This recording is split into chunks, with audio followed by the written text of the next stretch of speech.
사람이 땅에서 하늘의 모습을 보고 쓴 것이기 때문에 여러분 좀 난해하고 어렵죠? 괜찮습니다, 여러분. 우리 3차원에서는 우리가 무차원의 것을 지금 보고 쓴 것이기 때문에 말씀을 이제 조금 이렇게 배우면 훨씬 이해하기가 쉬워질 것입니다. 저 프린트를 잠깐 보시면요. 우리가 두 번째 시간이에요. 에스겔은 바벨론 포로 기에 부름받은 사역자입니다. 그래서 바벨론에 있는 남유다 포로민들을 대상으로 사역했던 분입니다.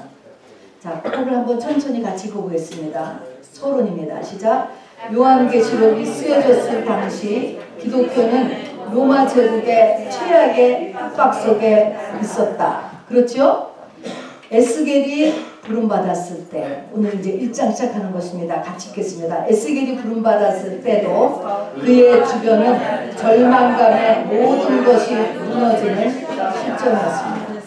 상황 타개의 원리는 같습니다. 지금 이 같다라는 것을 성경은 우리가 동일하게 이야기해 놓고요. 자, 계속 읽어요. 시작. 두 책이 모두 하나님의 보좌로 시작되며 끝은 모두가 거룩한 성의 도래로 끝이 난다. 그렇죠? 요한계시록 사도 요한이 하나님의 보좌에 이끌려가는 것부터 시작을 하죠. 여기서 에스겔서 1장에서 하늘이 열리면서 에스겔이 하늘의 보좌를 보는 데서부터 시작을 합니다.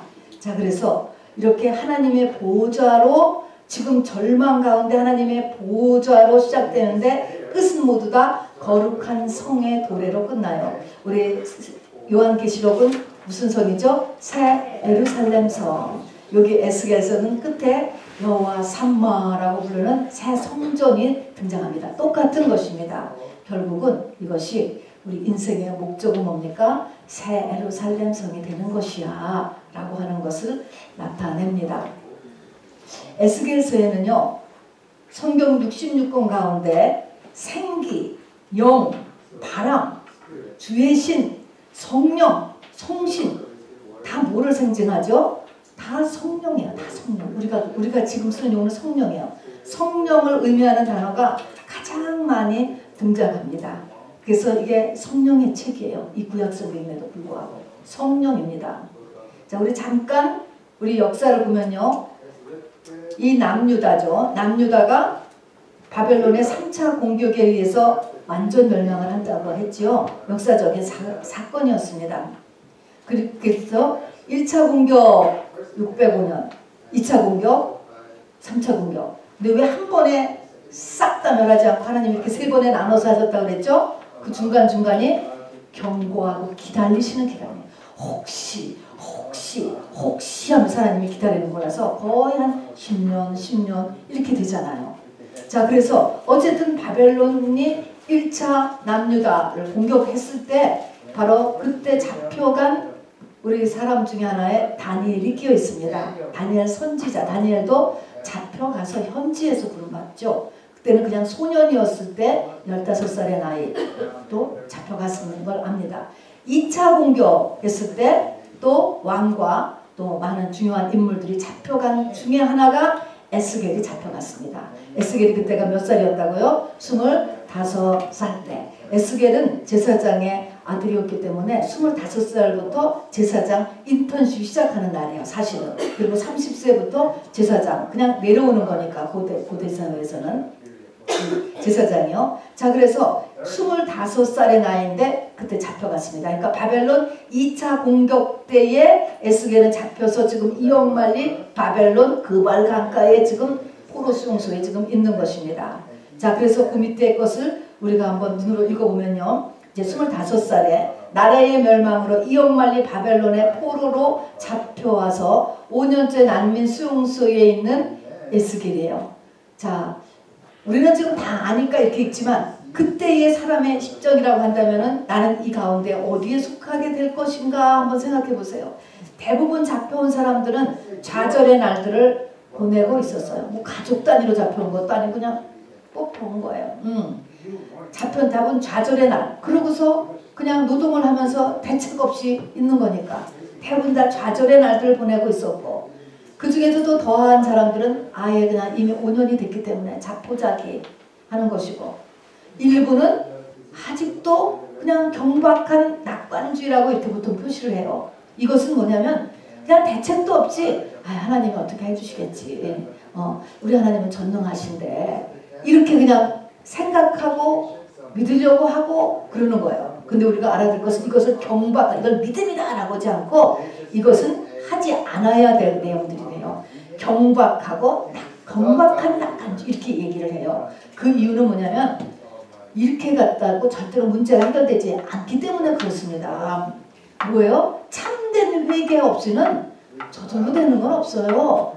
참된 회개 없이 시간이 가서 해결되는 것도 없고요. 참된 회개가 없는데 그냥 하나님이 그냥 우리같이 그냥 마음이 슬쩍 바뀌어서 우리 부모는 그럴 수도 있겠죠. 그렇지만 영적인 것은 절대 그렇지 않습니다. 그러니까 이거는 아무것도 아닌 거예요. 그냥 이건 자포자기하고 비슷한 상태예요. 사실은. 그런 사람 또 어떤 사람들은 와서 보니까 야, 이 바벨론이라는 나라가 이게 굉장하거든요. 그러니까 내가 지금까지 믿어온 그 교회 다니면서 믿은 그 신앙, 그 가치관 내가 뭐 잘못 생각한 거 아니야? 내가 음모란 개거리로 산 거 아니야? 그렇게 하면서 어떻게 마음이 바벨론으로 이렇게 가고 있는 거야. 이렇게 부류로 나누어졌다 그랬습니다. 나 같으면은 어떻게 됐을 것 같아요? 어떻게 됐을 것 같아? 여기 있는 에스겔은 어디에 속했을 것 같아? 에스겔 여기 보니까 좌절의 날들을 보내고 있었던 사람 중에 한 사람이었을 것 같아요. 해결이 안 나요. 대책이 없어요. 그리고 이것이 지금의 상황이 설명이 안 돼. 왜 이런 일이 일어났는지가 설명이 안 되잖아요. 도대체 그렇게 우리 하나님이 전능하신 하나님이라고 했는데 왜 주변 나라한테 이렇게 다 져가지고 망했냐고. 또 와서 보니까 바벨론이 훨씬 더 잘 사네. 사람들도 훨씬 더 좋으네. 이런 거에서 그리고 이게 죄 때문에 그렇다면 도대체 우리 조상들이 무슨 죄를 졌길래 이 나이가 어릴수록 이거 감이 안 잡히는 거예요. 그리고 또 그 속에 들어가지 않았기 때문에 이 다니엘도 그렇고 에스겔도 그렇고 왜 이렇게 됐느냐 하나님이 이거를 이제 차곡차곡 가르쳐 주시죠. 그래서 무슨 죄를 졌길래 이렇게 됐냐고 이러면서 이제 갈등에 빠졌던 것이죠. 자 어쨌든 그럼에도 불구하고요 이 에스겔이 이제 30살, 이제 25살 때 잡혀와서 5년이 지나고 30살 때 이게 지금 하늘이 열린 거예요. 그러면서 하나님의 부르심을 받게 되는데요. 부르심은 뭐냐는 것은 너 이제 죄종이 되라 라고 하는 부르심을 얘기하는 거예요. 그 부르심을 여기서는 선지자라고도 얘기했고 바수꾼이다 이렇게도 얘기했습니다. 요즘 같으면 목사다 이렇게 되는 거겠죠. 그래서 이제 부르심을 하게 되는데 우리가 살짝 보면요 에스겔에 대해서 에스겔이 하나님께서 미리 여호와 이레로 에스겔이 지금은 25살에 잡혀와서 가족부 다 떨어져가지고 지금 갈등 가운데 지금 이렇게 있지만은 과거를 보니까요 제사장 아들이었어요. 그래서 어쨌든지 간에 율법, 성전, 제사를 보고 많이 교육을 받았을 것입니다. 남들보다 알고 있었어요. 또 에스겔이 태어난 해는 요시야 왕이 마지막에 들어가서 이 마지막 훌륭한 왕 하나 요시야 왕이세요. 끝에 7왕 중에서 한 왕인데요. 이 요시야 훌륭한 한 왕의 요시야의 종교개혁이라고 우리가 불리잖아요. 성전에서 율법책을 발견하여서 요시야의 종교개혁 운동이 10년간 계속됩니다. 그렇기 때문에 이 에스겔은 그 뜨거운 부흥운동기에서 10살까지를 보냈을 거예요. 여러분. 제사장 아들이니까 뭐 10살이라고 그래도 우리 영혼이 같이 졸졸졸졸 맨날 성전에 쫓아다녀서 그냥 주요주요 하지 않았겠습니까? 그것이 바로 이 기본이 되는 것입니다. 이 어린 시절에 우리의 이 영적 체험이 굉장히 중요해요.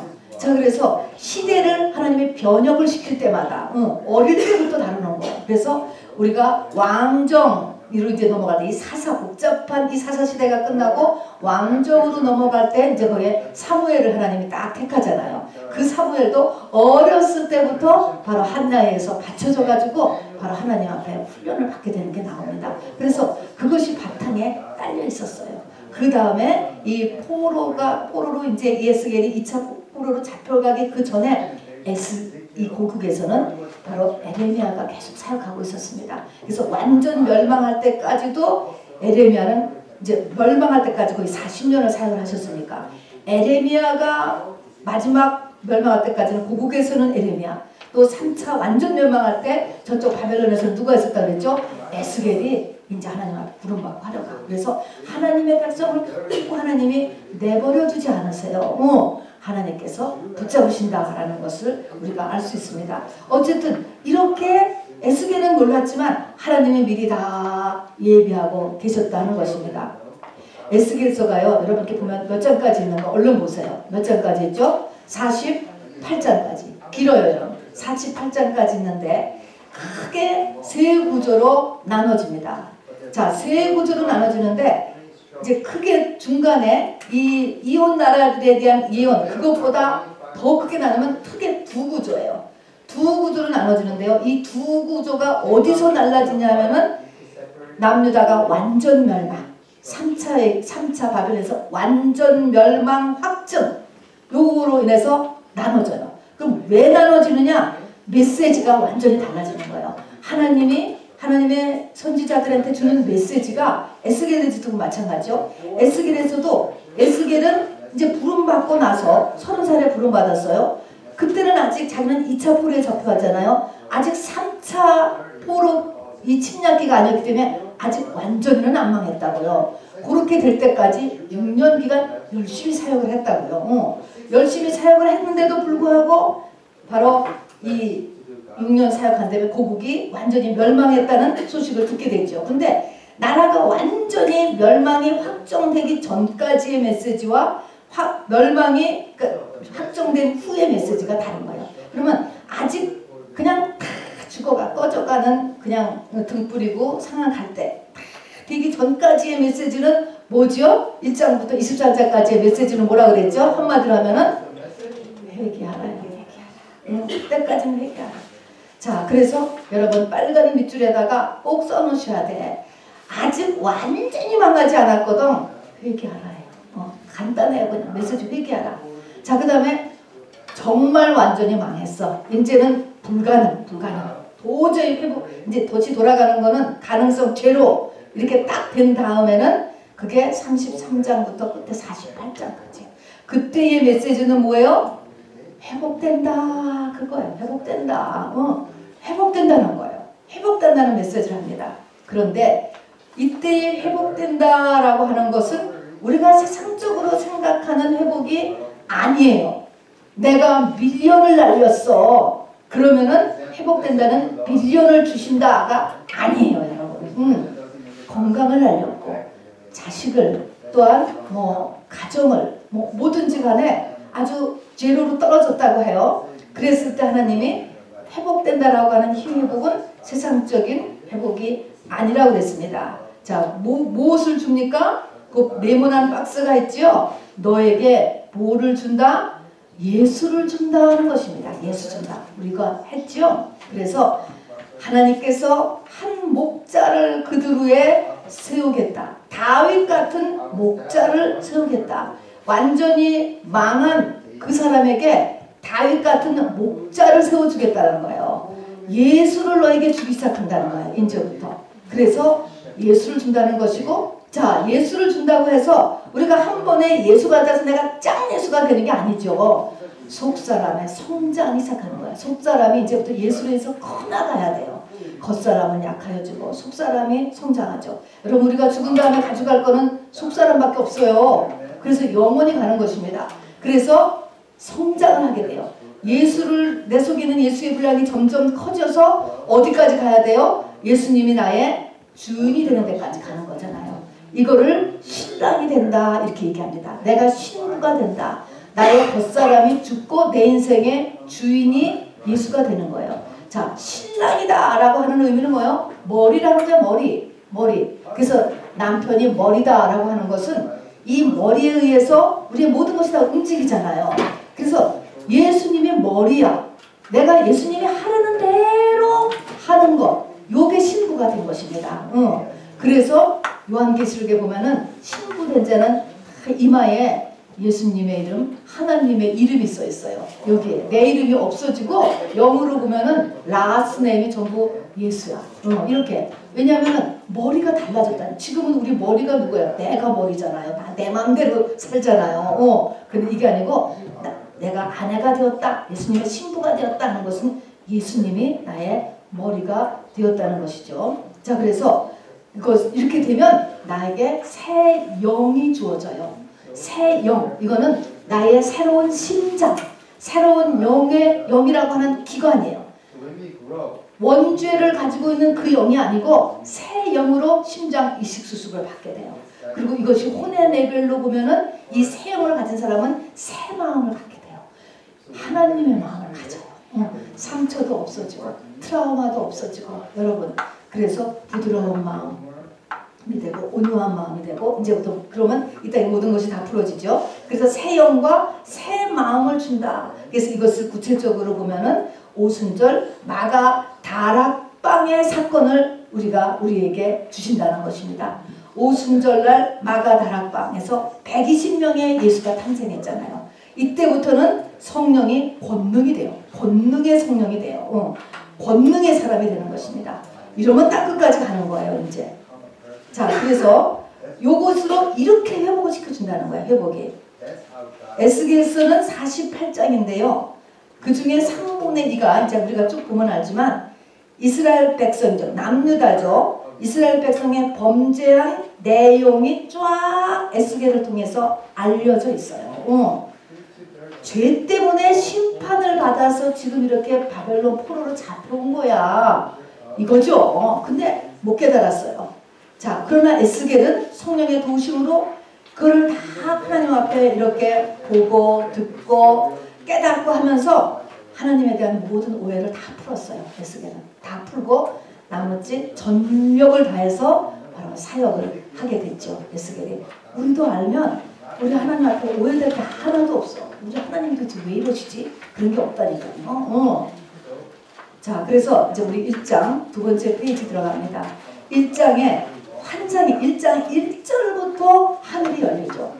이 땅에 사방이 막혀요. 대책이 없으면요. 하늘밖에 열릴 곳이 없죠. 하늘밖에는 길이 없는 거예요. 이게 하늘밖에 길이 없다는 것을 빨리 깨닫는 것도 여러분 은혜예요. 여러분. 자, 그래서 하늘이 열렸어요. 5년 만에 에스겔에게. 하늘이 열려서 여기 1장의 쭉 내용을 한번 이렇게 정리를 해봤어요. 한번 상상을 여러분 해보시기 바랍니다. 상상이에요. 상상. 이거는 이 무차원의 세계이기 때문에 이거를 그림으로도 이걸 그려도 이게 되지가 않아요. 이게 그림이. 제가 사진을 찾아봤는데 그림으로도 안 되고 정말 여러분이 그냥 상상을 동원해서 해보세요. 여기 나타나는 거는요. 사람과 짐승과 기계가 믹스된 존재예요. 이거는 퓨처에 나타나는 우주선 같기도 하고요. 사람하고 짐승이 믹스되어 있어요. 거기다 또 바퀴도 있다고. 그러니까 기계, 사람, 짐승.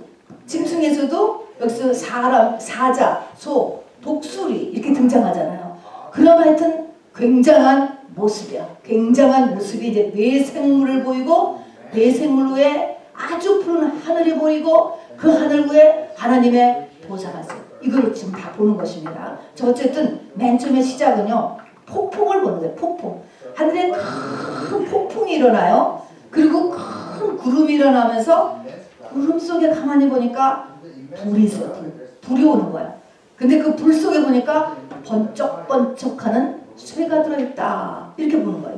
이건 그냥 에스겔이 보는 거예요. 지금 한번 상상으로 지금 하늘을 열리면서 이 에스겔도 상상도 안 하는데 지금 보이는 거예요. 자, 그래서 이렇게 폭풍 속에 이걸 보아요. 근데 이렇게 폭풍과 구름과 불덩이와 쇠와 그 쇠 속에 뭐가 있냐면은 생물이 있는데 네 생물이 있는 거야. 네 생물. 어떤 그 생물, 사람도 아니고 짐승도 아니니까 그냥 생물이라고 표시한 거예요. 이런 생물은 세상에는 없어요. 얼굴이 사면이에요. 얼굴은 우리는 한쪽에만 있고 양쪽에 뒤는 없잖아. 머리카락이잖아요. 그런데 얼굴의 한쪽은 사람, 옆은 사자, 뒤는 소, 옆엔 독수리. 네 얼굴을 가지고 있어요. 자, 그렇게 있는데 날개도 있고 손도 있고 다리도 있고 바퀴도 있어. 날개도 있고. 여러분 어떻게 된 거야? 생각을 해보시오. 날개도 있다고. 근데 손도 있어. 날개도 손도 있어. 다리도 있어. 근데 발은 다리가 있으면 우리가 사람이니까 사람 발인가. 근데 발바닥은 또 빛나는 송아지 발바닥이래요. 발바닥이래. 그리고 전체 이 생물의 모습이 광채가 나고 번개가 나는 타는 횃불 같이 되는 거야. 이건 어떻게 그리겠어요, 여러분? 그러니 횃불 같아. 번개 같고 확 타는 횃불 같은 이런 정말 기괴한 생물이죠. 근데 이 생물들이 날개가 각자가 4씩 있는데 두 날개로 서로 이렇게 다 이렇게 연결하고 있고 두 날개로는 자기 몸을 이렇게 가리고 있다는 거예요. 그런데 이 두 날개로 서로 연결하여서 이 네 생물이 하는 이 날개 소리가 서로 부닥치는 날개 소리가 폭포 소리, 많은 물소리 같고 군대에 떠드는 소리 같았다. 이렇게 지금 에스겔이 이렇게 들은 거예요. 들었어요. 그리고 이 네 생물은요 움직이는데 번개같이 움직여요. 번개. 무지무지하게 그냥 막 빠른 거죠. 다 그 다음에 보니까 그 네 생물은 아까 발도 있는데 거기에 또 뭐가 있어요? 바퀴도 있어. 그러니까 이건 기계하고 사람하고의 연합이지? 바퀴도 있다. 바퀴. 사람은 바퀴는 없잖아요. 짐승이나 이런 것도 바퀴는 없잖아. 바퀴가 있는 거야. 근데 이 바퀴가 얼마나 크냐 하면은 우리는 볼 수도 없어요. 땅에서부터 하늘까지 닿았다는 거예요. 얼마나 크겠어. 바닥이 땅에 닿아 있다니까. 무지무지하게 큰 바퀴를 또 밑에 달고 있어요. 그리고 그 바퀴가 얼마나 크고 높은지 무서운 바퀴다 그랬습니다. 근데 그 바퀴는 또 어떻게 되느냐? 바퀴가 하나만이 아니고 바퀴 속에 또 바퀴 또 바퀴가 막 바퀴 속에 우리 시계 뚜껑을 딱 열으면 막 여러 바퀴가 이렇게 서로 맞물려 있는 것처럼 바퀴 속에 바퀴가 막 있더라는 것입니다. 그리고 또 바퀴의 그 바퀴 안에는 뭐가 있다고? 눈알. 이 눈알은 스가랴 4장 10절에 있는 것처럼 이 천상의 이 생물들에게 항상 있더라고요. 온 세상을 두루다니는 여호와의 눈이다. 우리가 뭐 조그만 거 하나만 이렇게 딱 붙여놔도 우리 여기 있는 거 다 CCTV로 다 이렇게 붙여주는 거하고 똑같이 말입니다.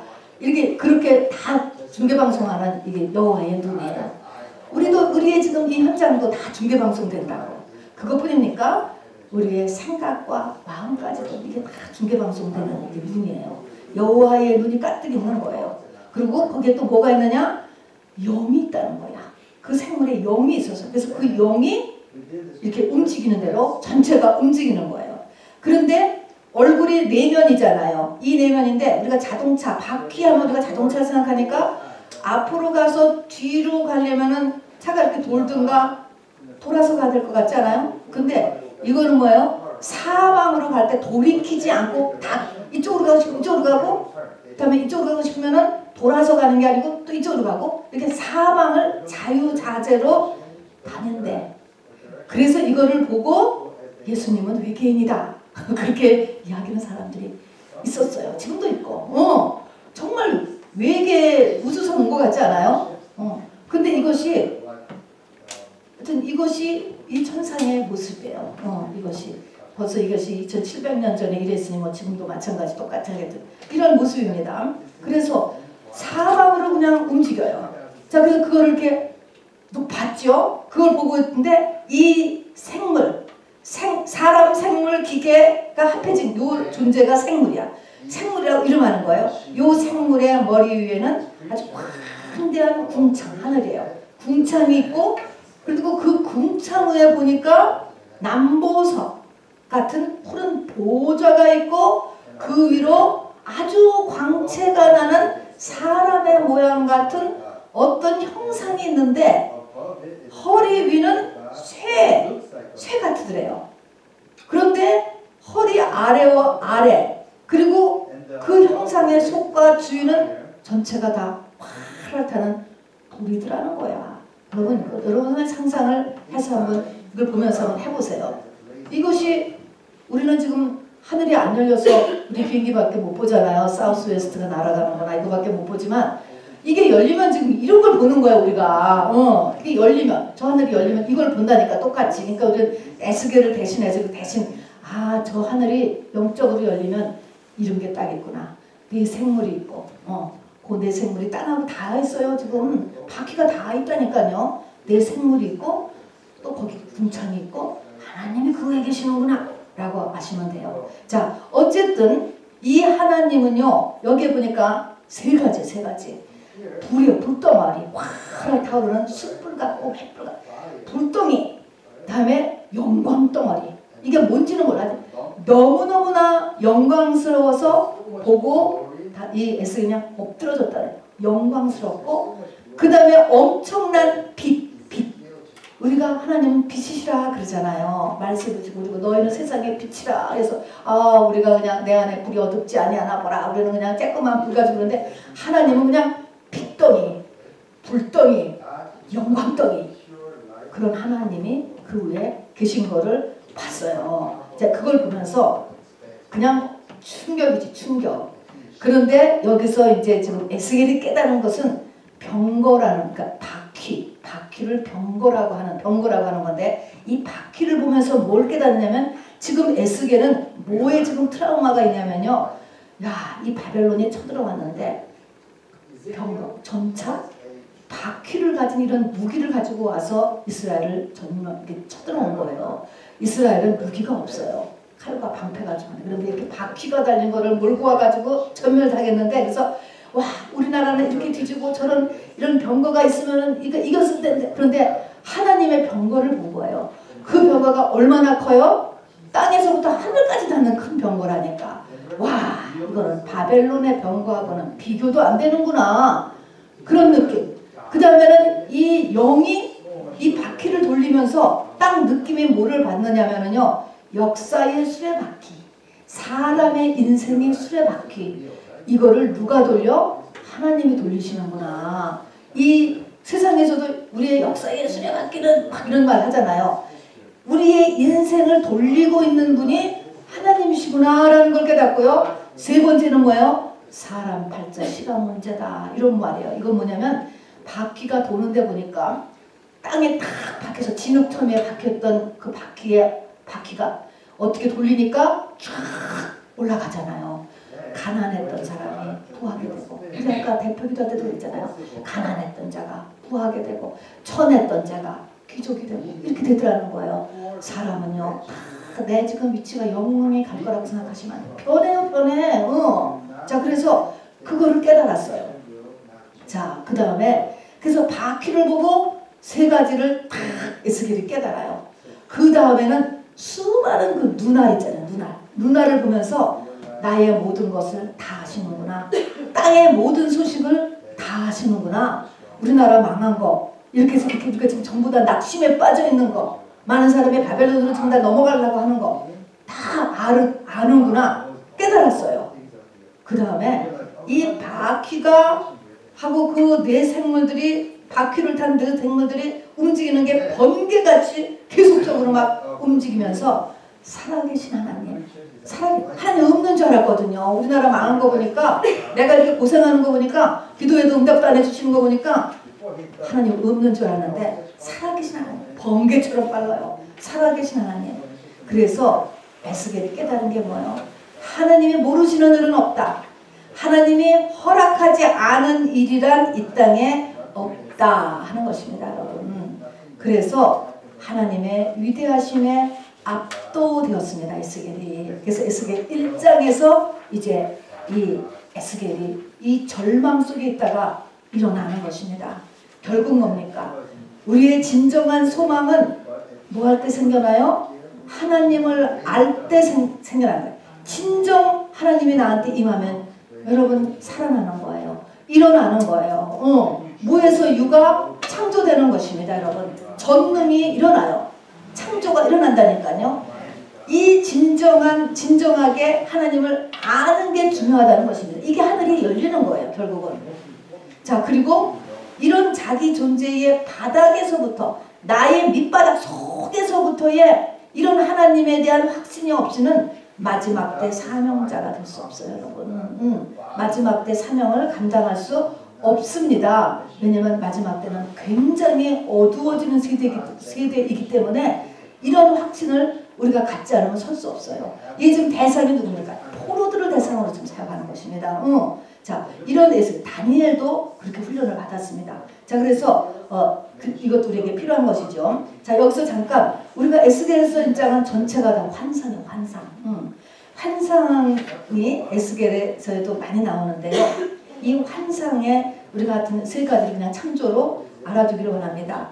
우리가 환상하면요, 우리가 영화관에 가서 영화를 보듯이 나는 가만히 있고 이렇게 쫙 시네마스코프 천연색으로 이렇게 보는 영화를 보듯이 이렇게 보기만 하는, 그렇게 보여주시기만 하는 환상도 있어요. 성경에 보면. 근데 어떤 환상은 그 중에 환상 속에 내가 들어가는 것도 있어요. 내가 들어가. 환상 속에 들어가기도 하고, 또 어떤 경우에는 환상을 보면서 하나님 앞에 물어보는 환상도 있어요. 하나님, 저 환상 중에 저건 뭐예요? 이렇게 물어보는 경우도 있어요. 이거는 스크린 환상입니다. 스크린 환상. 그 다음에는요, 이제 두 번째를 보면은 영이, 똑같은 성령이에요. 영이 나를 데리고 가는데 육체에서 나를 분리해서 데리고 가는 거예요. 그러니까 이때는 그냥 사람은 이렇게 자고 있는 듯이 가만히 있는 거예요. 나는 육체에서 잠자는 듯이 있는데 내 영을 내 육체에서 꺼내가지고 어디론가 데려가는 이렇게 하는 일도 있고, 그 다음에는 내 몸과 영을 다 같이 초자연적으로 끌어올리거나 나를 이동시켜.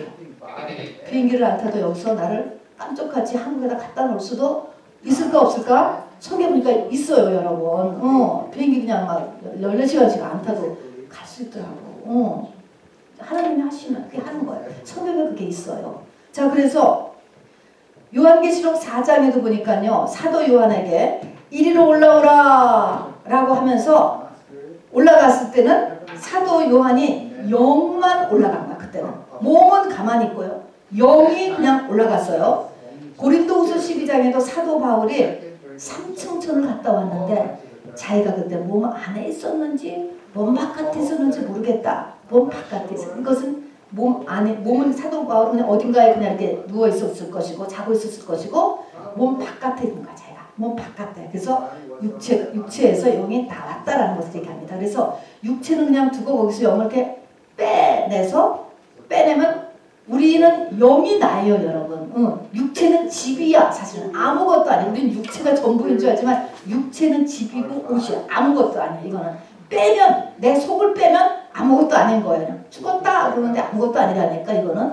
자, 그렇게 해서 그 육체가 가니까 뭐 올라가 사도 요한도 그렇고 사도 바울도 그렇고 3층천에 가서 다 보고 다시 오고, 그게 자기가 되는 거야. 자기. 자, 그래서 다녀왔어요. 자, 그런데 몸과 영을 그대로 끌어올리는 것도 많아요. 에스겔서 3장 12절에 보면요, 그때에 주의 영이 나를 들어 올리시는데, 이런 표현이 있어요. 또 그 뒤에도 보면요, 주의 영이 나를 들어 올려 데리고 가시는데, 그럽니다. 자, 근데 그 뒤에 보면요, 이렇게 하면 여러분 기분이 좋을 것 같아, 나쁠 것 같아? 대사는 기분이 좋을 것 같아, 나쁠 것 같아? 하나님의 영이 대상을 쫙 끌고 LA에다 갖다 놓는다. 그러면은 그게 기분이 좋을 것 같으냐, 나쁠 것 같으냐? 여기 보니까요, 에스겔이 근심하고 분했다는 거예요. 또 저 그 뒤에 가서 마음이 민박했다.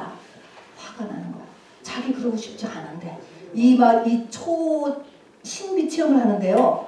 이것이 우리가 신비 체험이 다 좋은 것만 아니라고, 기분이 좋은 것만 아니라고, 이것이 자기가 원치 않고 너무 충격적이고 이게 상상이 안 되잖아요. 어떻게 이런 일이 일어날 수가 있어, 막 이런 것 때문에.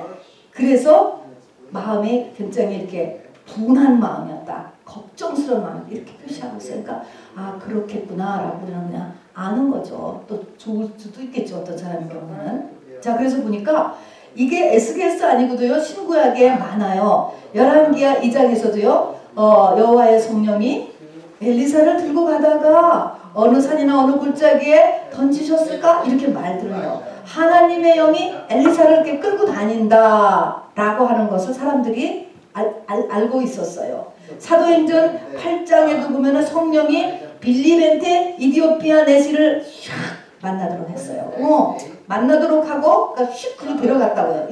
이디오피아 내시에게 복음 전하고 나서는 복음 다 전해주고 세례주고 그러고 난 다음에 또 비집을 또 샥 다른 데로 또 데려가 버리셨어요. 그래가지고 아소도 그리고 여러 성에서 복음을 전했다라고 써 있어요. 이거는 육체 자체를 그냥 하나님이 휙휙휙 끌고 다니셨어요. 가끔 선교지에서 그런 간증을 들을 때 있습니다, 여러분. 그러니까 그럴 수 있다라는 걸 알아두시기 바랍니다.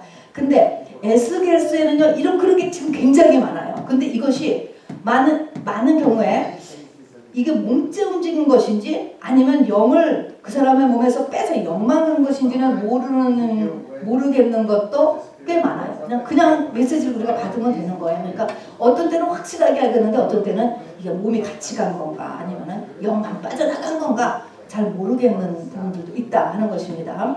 자, 그래서 지금 환상으로 시작하는 에스겔, 체험으로 시작하는 에스겔, 신비 체험으로 만나주시는 에스겔이에요. 이게 가장 급할 때 하나님이 하시는 방법이에요. 가장 임월전투한 시츄에이션에 하나님이 이렇게 신비를 쓰세요. 기적이죠, 기적. 근데 이렇게 함으로 인하여서 이렇게 신비에 의해서 자기의 몸이 들여지고 있을 때 이 신비가 성령에 의한 신비로 이루어지면요, 이 사람의 인생이 그 뒤에 완전하게 변합니다. 그걸 꼭 잊지 말아야 돼요. 이렇게 했다고 하고 나서 그 다음에 간증은 많이 다니지만 돈 좋아하고 자기 자랑 시작하고 자기 몸에 이런 거는 다 이것도 다 모두 할 수 있어요. 악령도 다 할 수 있기 때문에 그거는 아닌 거예요. 성령에 의한 신비 치유를 하면요, 사람이 헷가닥 변하는 거예요, 전부 다. 사도 바울도 그렇고 에스겔이 헷가닥 변하는 거예요. 그래서 그렇다는 그 지표예요, 지표. 뒤집어지는 거죠. 자, 그래서 첫 번째가 체험을 주시는 하나님. 그 다음에 말씀을 주세요. 말씀. 에스겔아 하면서 이제 그가 내게 이르시되 하면서 이제 말씀이 나와요. 그런 다음에는 성령이 이제 사역할 때 함께 이제 성령께서 이 사람을 다 이끌어 가시는 게 나옵니다. 그래서 에스겔의 실제 준비하는 데는 너는 내 집에 들어가서 문을 닫으라 하면서 이제부터는 아무나 만나지 말라고 그래요. 사람 만나지 말라는 게 아니고 하나님과의 관계를 이렇게 지금 자기가 이렇게 다시 한번 생각해 보는 것이죠. 그렇게 하는 기간이 필요한 것입니다. 누구에게나 필요합니다. 그리고 벙어리가 되게 했습니다. 이 벙어리 기간은 거의 한 7년 가까이, 7년에서 10년 이렇게까지도 그 학자들은 보고 있더라고요. 왜 벙어리가 되게 했을까? 아무 말이나 하지 마요. 하나님이 하라는 말만 하는 거예요. 지금 이렇게 입을 제어시켰어요. 이렇게 하면서 훈련을 시켰습니다. 자, 우리 끝으로 가면 에스겔은 누구를 상대로 이 목회를 해야 되느냐 하면 바벨론 땅에 있는 포로로 잡혀와 있는 남유다 사람들이죠. 포로로 잡혀와 있는 사람들 대상이야. 포로로 잡혀와 있다라고 하는 것은 뭔가가 지금 묶여있는 사람이에요. 묶여있어요. 영주권에 묶여있기도 하고 돈에 묶여있기도 하고 건강에 묶여있기도 하고 뭔가가 묶여있는 사람들. 여러분, 묶여있는 사람들의 마음이 낮아져서 복음을 확 받아들일 것 같아, 안 받아들일 것 같아요, 여러분? 어떻게 생각하면 내가 뭔가 묶여있어. 그러면은 잘 받아들일 것 같은데요. 이게 사실은 안 그런 거예요. 뭐가 묶였으면은 환경이 묶였으니 마음이 낮아지고 천부여 의지 없어서 하나님을 찾을 것 같은데 그렇지 않아요. 열등감, 트라우마, 그리고 그 속에 있는 악한 영들이 발버둥을 쳐서 더 악한 사람인데 악이 나와. 그래서 이게 굉장히 어려운 거예요. 그래서 이 포로로 잡혀와 있는 이 사람들을 이제 콩그리게이션을 대상이 되어서 에스겔이 활동했을 때 네가 상대할 사람은 어떤 사람이냐, 어떤 사람이다라고 하나님께서 가르쳐 주시냐면요, 착각하지 말라고 가르쳐 주시는 것 같아요. 에스겔서 2장 4절에 보니까 그들은 얼굴이 뻔뻔하고 마음이 굳다 그랬습니다. 여러분, 환경이 굉장히 어려운 사람을 만나면 우리가 어떤 생각하면 너무나 불쌍하고 그래서 철도 없이 그냥 다 퍼주고, 여러분 그게 아니에요. 절대로 그렇게 내가 생각하는 식이 아니었다. 그래서 가르쳐 주시는 것 같아요. 하나님께서 에스겔에 그들은 얼굴이 뻔뻔하고 마음이 굳어 그냥 불쌍하게만 봤다고 될 일이 아니올시다. 그 다음에 2장 5절에 가면 그들은 패역한 사람이래. 썩어 있다는 거예요. 죄에 찌들어 있다, 그 말인 것입니다. 세 번째는 그들은 가시고 찔레고 전갈이다 그랬습니다. 누굴 찔러요? 에스겔을 찔른다는 것입니다. 가시요. 자기를 이제 복음 전하고 이렇게 하려고 했을 때 찔른다는 거예요. 상처를 줘요. 전간 그 중에서도 죽일 수도 있어요. 전갈에 찔리면은요. 이런 사람들은. 그래서 여러분 이렇게 차별하는 건 아니지만 홈리스 사역이라든가 이런 거가요. 굉장히 어려워요. 사실은. 열매가 없죠. 그것이 굉장히 힘들어요. 들어갈수록 보니까 굉장히 힘들더라고요. 바벨론 포로인데 왜 이렇게 이 바벨론 포로가 된 하나님의 사람들은 이제 어떤가라는 것을 조금 더 자세히 살펴보면, 왜냐하면 그 상태를 알아야 되잖아요. 지금 에스겔은 2차에 잡혀갔습니다. 3차에 망했는데 1차 포로, 2차 포로에서 이 바벨론은 아무도 쓸모없는 사람을 데려간 게 아니에요. 윗대가리들만 전부 잡아갔습니다. 귀족, 제사장층, 리더층, 부유층 이런 사람들을 1차, 2차에서 잡아갔어요. 3차는 그 나머지, 그리고 더 별 볼 일 없는 사람을 놔둬버렸습니다. 본국에 있는 거예요. 자, 그러니까 잡혀왔잖아요. 그러니까 그들은 지금 잡혀왔지만 그들은 포로로 잡혀오기 전에 남유다의 정치, 경제, 종교의 지도자들이었고 유력자들이었어요. 자, 그러면 영이 어떻게 역사하느냐? 그들은 자기의 과거의 금지에 지금 사로잡혀있는 전부 다. 우리 얘기했잖아요. 내가 왕년에 누구였는데. 그러면서 이 두 가지가 열등감과 자기 자신에 대한 누가 나를 무시하는 거 아니야? 내가 어떤 사람인데. 이거에 지금 막 이거에 이제 과거에 사로잡혀 있었습니다. 그래서 우리는 이전 것을 기억하지 말고 이전 것을 생각하지 말아야 되지. 이런 때는요. 두 번째는 거짓 선지자들이 아주 그냥 난동을 피고 있었습니다. 그들은 거짓 평강이에요. 거짓 평강. 포로기가 곧 끝난다. 하나님과 같은 2년이면 끝난다. 2년. 또 그 다음에는 당신 옛날에 이런 사람이었잖아요. 저런 사람이었잖아요. 하면서 백성에게 계속 축혀주는 거예요. 축혀줘. 평강이 없는데도 평강하다. 괜찮다라고 계속 해주고, 또 담을 쌓는데 해치를 해줘. 해치. 그걸 더 달되게 그냥 딱 어떤 사람이 페이크를 하는데 페이크에 더 해치를 띄워준다고. 이게 무지무지하게 나쁜 게 뭐냐면요. 가식적인 사람. 유교는요. 이게 제일 나쁜 게 이 가식을 만들어요. 그래서 이 가식적인 것은 귀신이 자기에게서 쫓겨나갈 수 없게 막아두는 게 가식이다. 가식. 그래서 우리는 2023년은 뭘 하든지 우리가 솔직하게 있는 그대로. 어린아이와 같지 않으면 너희가 천국에 들어갈 수 없다라는 그 어린아이라는 것을 있는 그대로요. 애기들 그냥 속에는 그대로 표현하는 거. 이렇게 해야지 여러분 이것이 믿음이 클 수 있어요. 페이크를 딱 쓰고 있으면 귀신도 뭐 그 가식인가 속에 딱 들어앉아가지고 아주 그냥 이중으로 나쁘죠. 그 다음에 에스겔 12장에 보면은 그때부터 잘못된 속담, 허탄한 묵시, 종말론을 잘못 해석하는 거, 아첨하는 복술, 과정을 빼는 성경, 해석, 그냥 다 칭찬만 해주는 거지. 다 좋게만 해주는 거죠. 이런 것들은 마약이나 진통제를 먹는 것처럼 사람을 마비시키는 거고, 더불어 사람을 교만하게 함으로 인하여서 진리의 길을 막히게 합니다, 여러분. 그리고 사람은 원래가 본성이 듣고 싶은 말만 들으는 거거든요. 저부터도요. 여러분 칭찬해주면 고래도 춤춘다면서요. 칭찬은 누구나 좋아하는 거예요. 근데 문제는 그거 갖고 일이 살아나지 않기 때문에 문제인 것입니다.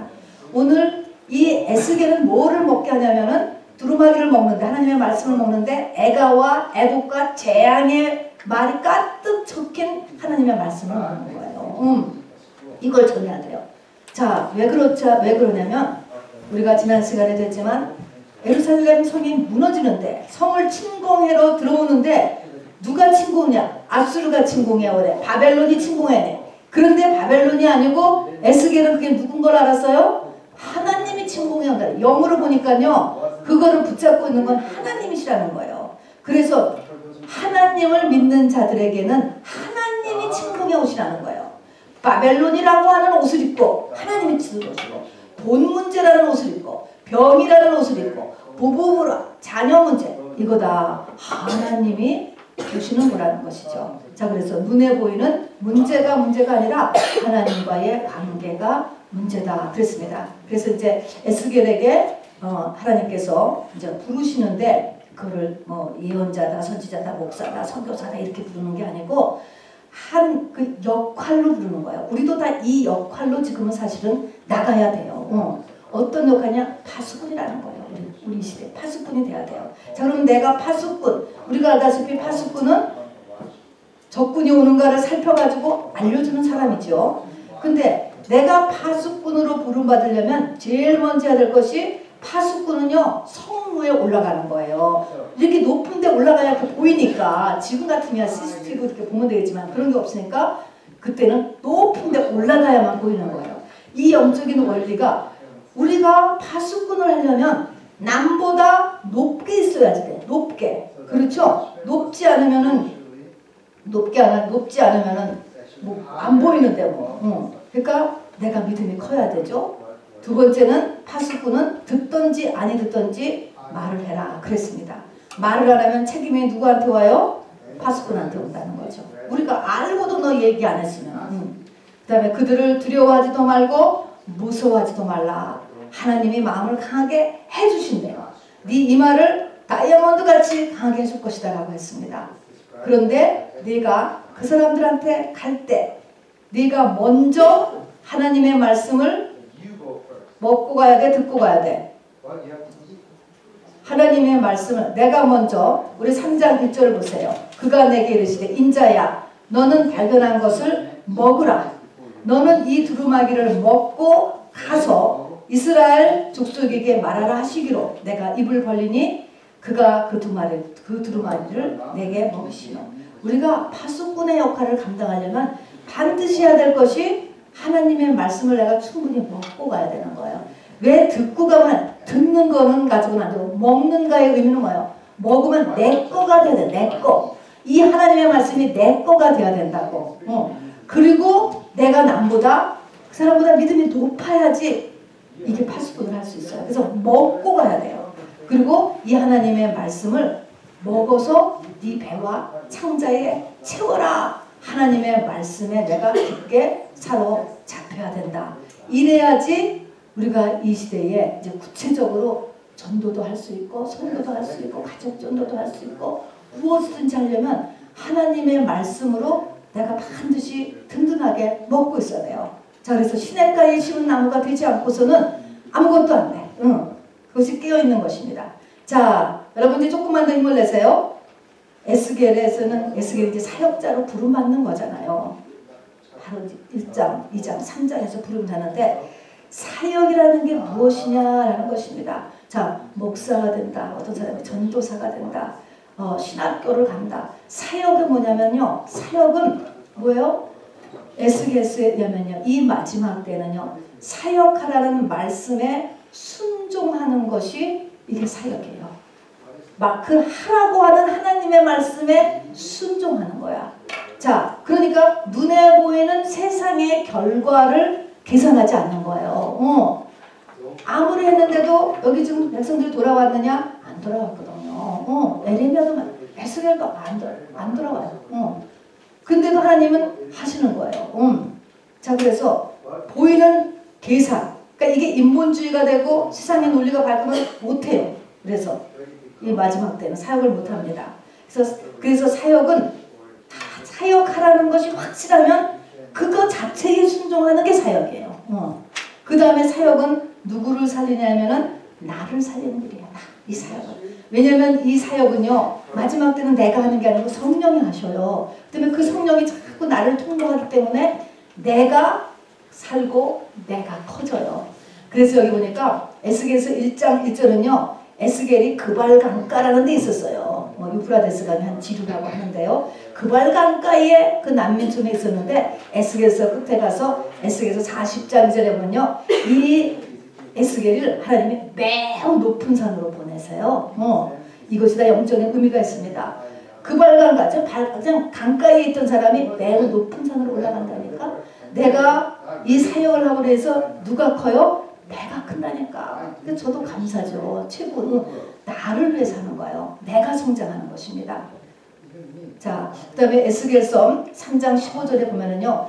아까 우리 에스겔서 1장에 그런 체험 또 그 다음에도 또 이렇게 막 이 영적인 체험을 막 하면서 3장 15절을 보면은 3장 15절 보면은 이제 하나님 앞에 끌려서 올라갔다가 돌아오면서 그 중에서 이제 그래서 그발강가에 거주하는 자들에게 돌아와서 그 중에서 두려워 떨며 어떤 성경에는 민다피 아주 답답해가지고 화딱지가 나서 7일을 지냈다고 했습니다. 이게 하나님의 체험을 조금 하고 나서 에스겔이 그냥 화가 났다는 거예요. 굉장히 화가 났어요. 굉장히 화가 났어요. 어쨌든. 근데 왜 7일을 두려워서 이렇게 딱 7일이 나와요. 이것은 7일이라는 것은 죽은 자를 위한 애곡의 기간이에요. 제사장의 정결 기간인 거예요. 죽은 자, 이게 뭘까요? 에스겔은 사역을 하면서 겉사람이 죽는 거예요. 여러분 우리 어쩌면 죽는 거가 돼요? 자기를 부인하는 게 되냐고. 참 안 돼요. 사역하면서 죽는 거예요 여러분. 저도 마찬가지고요. 그리고 사역은요 내가 하는 게 아니고요 성령이 하세요. 잘 보세요. 거의 다 성령이 하세요. 모든 거 성령이 움직여 가십니다. 그러니까 내가 하는 게 아니고 성령이 하신다. 이것이 이 마지막 때 이 사역의 이 원리가 세 가지가 됩니다. 자, 에스겔서 전체를 봤을 때 하나님이요 어떤 하나님이냐는 거예요. 어떤 하나님. 여기서 15번이나 계속 말씀하시는 거가 하나님은 하나님의 이름이 더럽혀지지 않게 하신다는 거예요. 요것을 잊지 말아야 돼. 하나님을 까불게 보면 안 돼. 하나님을 만일이 여기면 그 버르장머리가 고쳐질 때까지야. 하나님의 이름이 더럽혀지지 않게 한다. 다음에 하나님은 그 백성들에게 내가 하나님인 줄 알게 하리라. 이건 뭡니까? 하나님은 없는 줄 아는 거예요. 하나님 없는 줄 알아. 하나님 알게 하시라. 하나님 살아계셔. 살아계셔. 성경 말씀은 진짜야. 이거 60번에 나옵니다.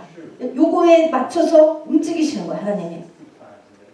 자 여기 보니까 끝에 가서 보니까 이제 이 택한 백성들을 어떻게 해서든지 하나님께서는 회복시키시려고 하는 거예요. 회복시키시려고 해요.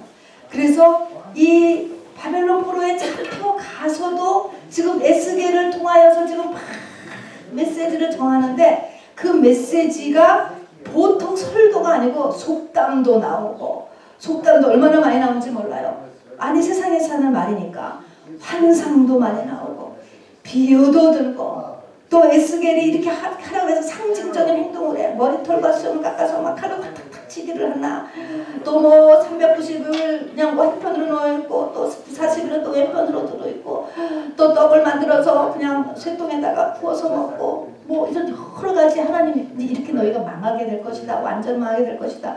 막 이런 거를 보여주는 것을 하기 위해서 하나님이 하라는 대로 그냥 이렇게 그런 상징적 행동을 하게 했어요. 그걸 했습니다. 그리고 우화도 하고 이런 것들이 에스겔에 나와요. 이게 뭐 어떻게든지 그 사람을 회복시키려고 하나님께서 그거에 에스겔이 충성되게 이거를 하나님의 입이 되고 하나님의 손과 발이 되어서 사역하는 것이 나옵니다. 그리고 나서 에스겔 끝에 40장 48장까지는 성전이 나와요. 에스겔의 성전이 나오는 거예요. 에스겔 자체가 예루살렘 전에 들어가는 것이죠. 자 그래서 끝에 이제 빨간 것이 세 가지입니다. 에스겔 사역의 3대 필수품은 신비체요. 신비체. 여러분 급할 때 신비체 주셔요. 하나님께서. 신비체. 우리에게도 필요합니다. 기적 필요합니다. 성령에 의한 기적 너무너무 필요합니다. 그리고 하나님의 말씀. 여호와께서 인자야 인자야 하면서 여호와의 말씀이 내게 임하여 이르시되 여호와의 말씀이 내게 임하여 수도 없이 나오죠. 하나님의 말씀 먹어야 돼요. 분명히 먹어야 돼요. 그 다음에 성령의 충만함 받아야 돼요. 그걸 위해서 우리가 찬양하고 기도하고 예배하고 성령 충만. 이 세 가지가 에스겔 사역의 필수품이었습니다. 올해 이 세 가지를 인하여서 우리가 크게 높은 산 위로 올라가고 또 이런 파수꾼의 역할을 넉넉히 담당하는 저와 여러분 되기를 주님의 이름으로 축원합니다. 우리 찬양 우리 힘차게 하십시다.